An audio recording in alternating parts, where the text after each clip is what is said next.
I'm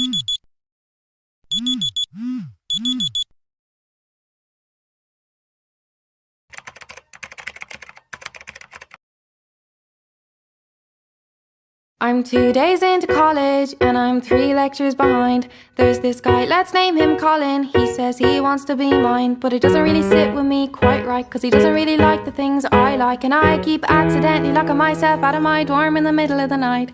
I wake up kinda wired and I wake up kinda cold, and I wake up kinda tired, but I'll just sleep in when I'm old. See, I don't like breaking rules, but don't like doing as I'm told, so I just float. 8:01 p.m. These are the scripts that I made throughout my vacation, and dapat kasama sila sa series ko na vlogs before college starts, pero I was so stressed out sa pag-prepare for college, and ayun.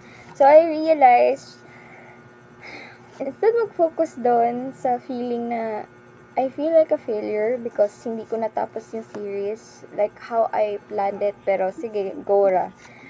Go lang tayo. So what I'm going to do with the scripts are, gawin ko na lang silang random video. Mga, ano lang sila, like backup plan. Ganun na lang sila. So, this scripts pala focuses on my experiences while I was still in high school. I was a STEM student. So, ayun. I think ang dami kong ginawa nung bakasyon ko. Hindi ako lumabas masyado. I have a to-do list.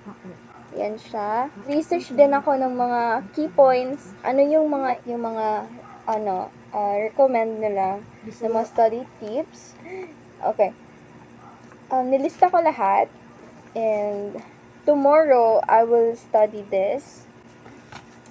And then, ito mga scraps lang to from my research. Dami kong scraps eh. Mga scratch papers. Tapos, ito siya, this. Gumawa ko ng mga routine. Like, iba-iba sila.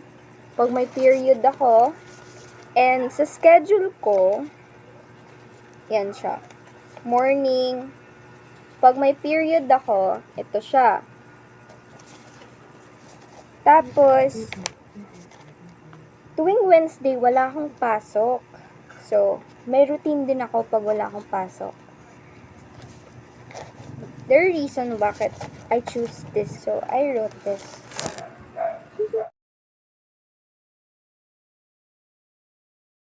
Finance, focus.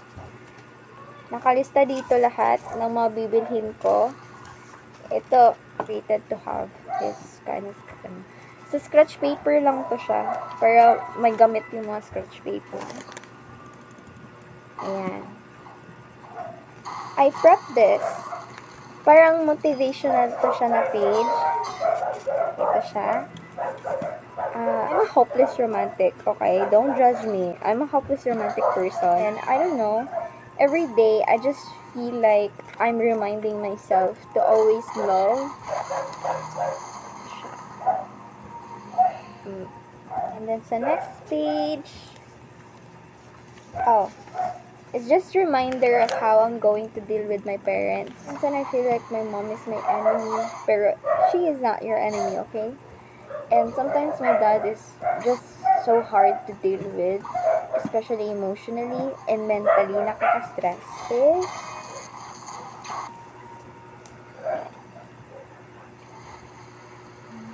Alright. Mas maganda if organized yung paligid mo, kasi hindi ka madidistract agad, especially if madami kang iniisip. And then, lastly, kapag organized kasi yung mga stuff, lahat ng mga gamit mo, di mas konti na lang yung lilinisin mo, diba? So, hindi na siya time-consuming. Another motivational na page, pero this is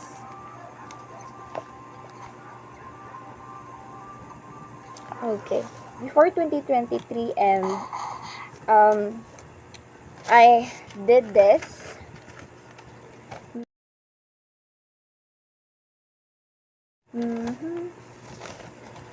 things that I am thankful for this year. Less idolizing people. Kasi grabe yung pag-idolize ko sa ibang tao and it's so unhealthy. I like this number 10. Things that I am thankful for this year is that I admit that you don't know everything. Kasi minsan, I feel like it's so hard to admit na hindi ko alam, na I feel like I am so stupid. Okay? Things I accomplish. Okay? Ito siya. Number 4. I like number 4. Stand to what I decide to do. Oh, okay. For me, kasi I was a people pleaser, especially nung early high school ko. I always follow whatever other people wants. Kapag yung friends ko ganyan, tinotolerate ko lahat. Like, lahat. Good, bad, it doesn't matter. Itotolerate ko lahat. Even though against na siya sa loob ko. So, nung 2023, that is the time I stand to what I decide to do. And, ayun, lessons I learned. Number 1 is, you lose and you gain. I like it. Noong 2023, it's so hard kasi I lost a lot. Not just people, but a lot of my sense of self. 2023, grabe yung self-discovering ko nung time na yon. That also the time na I started studying self-awareness, which really opened a lot of wound inside me. You lose and you gain. I lose a lot of people in the process of discovering who I am. I am still figuring out kung sino ba talaga ako sa buhay nito. Pero, ayun, it's so hard na ganun pala yun. Minsan pala, kailangan mo mawalan ng mga tao sa buhay mo para makita mo rin yung ikaw. Akong New Year's resolution, number 1 is healthy food intake and healthy bowel. Yung BOWL. Dito nag-start yung constipation ko.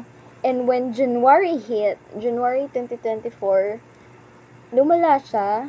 Like, I started bleeding, which caused me ang daming araw na nag-a-absent ako. Minsan nag-half day ako. Kasi ang sakit talagang maglakad.